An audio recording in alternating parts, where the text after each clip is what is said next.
One day in 1962, the Irish president, Eamon de Valera, a man who had held this office on and off since 1921, visited Kilmainham Jail in Dublin.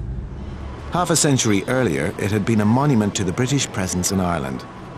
It was where the leaders of the Easter Rising in 1916 had been executed, but it was also where the Free State Irish would execute their own enemies, and de Valera had definitely been an enemy of the Free State.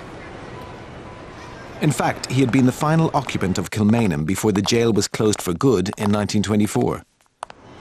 But here he was a lifetime later, the unassailable figurehead of the Irish Republic.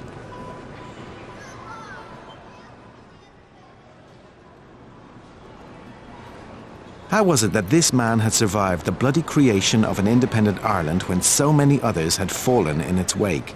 And what of those fallen? What had they done to bring about their country's liberation?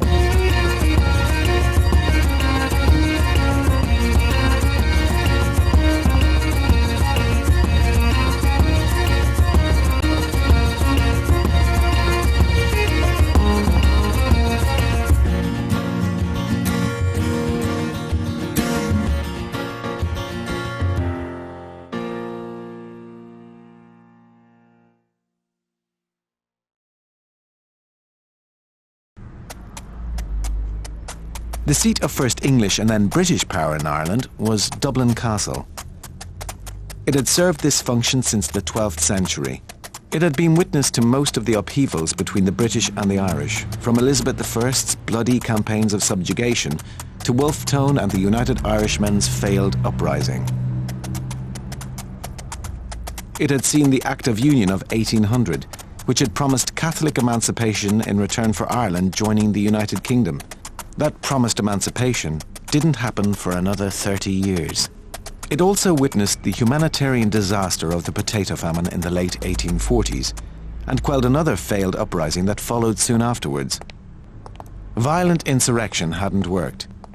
Now Irish politicians sought another way of influencing their own affairs rather than being at the mercy of Westminster. Fortunately, they had a powerful ally in Liberal Prime Minister William Gladstone. And in 1912, and at the fourth time of asking, the Home Rule Bill was passed, which granted the Irish people their own parliament.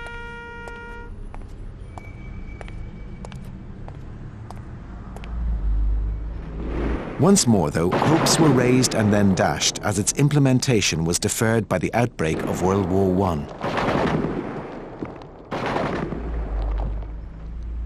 By the Easter of 1916, there was a group of rebels who weren't prepared to wait any longer. They took over key buildings in the centre of Dublin, including Liberty Hall, Boland's Mill and the GPO.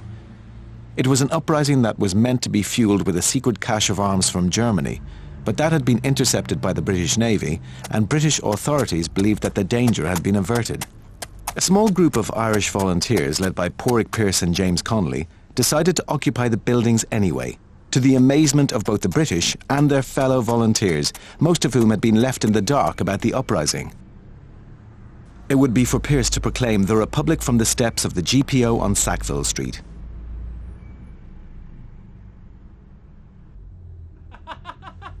The British forces reacted quickly. Troops were moved into the city from their training base at Curragh. Compared to what was happening in France, this, they thought, would be nothing more than a simple mopping up exercise.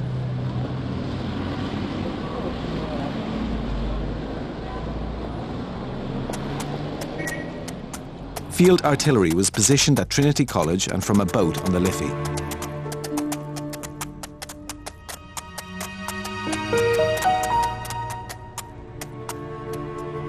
Liberty Hall and the GPO were bombarded with shells.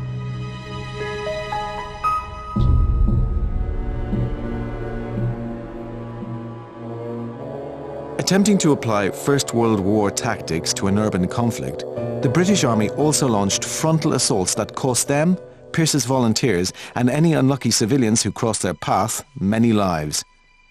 The volunteers' position was hopeless, as frankly it had been from the start, and Pearse surrendered unconditionally.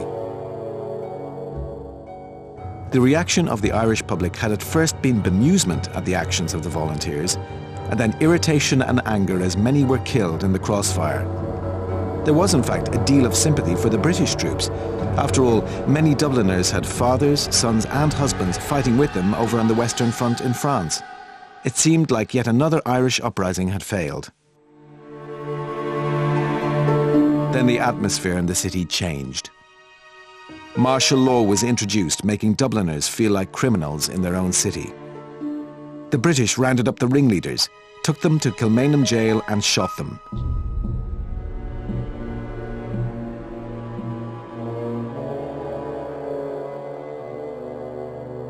James Connolly, badly injured, was tied to a chair and executed.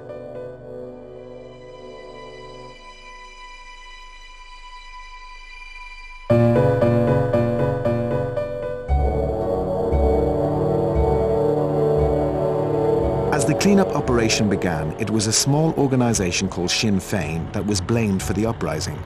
In fact, Sinn Féin, led by a man called Arthur Griffith, someone committed to non-violent obstructions to British rule, was completely ignorant of what had gone on.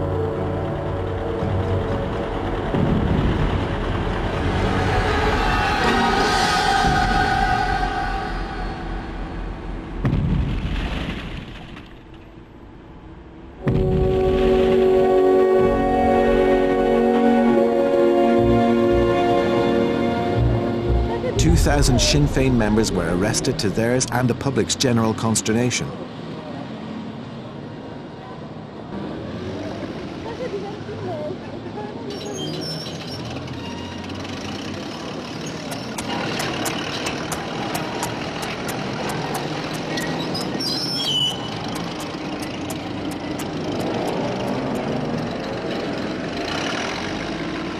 If you had wanted to alienate a population, then the British were showing how to do it. Other men who would become critical to the struggle were also rounded up. Eamon de Valera, the American-born son of a Cuban father and Irish mother, was a man who seemed to feel the pain of being under the British yoke more than any other. So too was Michael Collins, the Cork-born man who his nationalist father said was destined for greatness from a young age. This charismatic, sometimes reckless, but always passionate supporter of an independent Ireland came to embody in his boldness and bravery the very best of what the Irish people saw in themselves.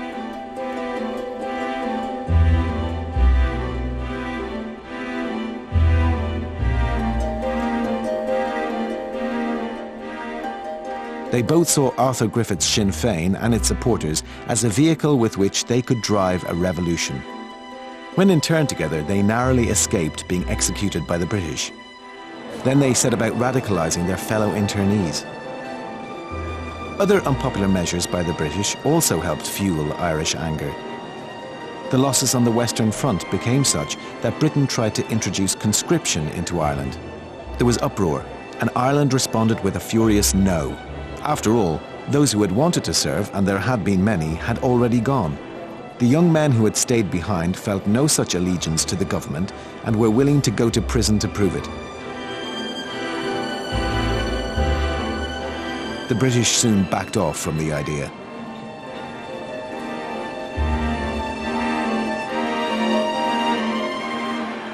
All these things conspired to hand Sinn Féin a landslide in the general election of 1918.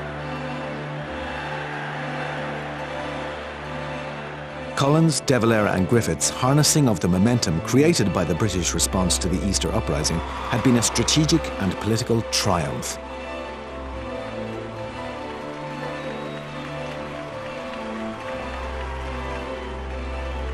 In just 2 years, there had been a sea change in Irish opinion.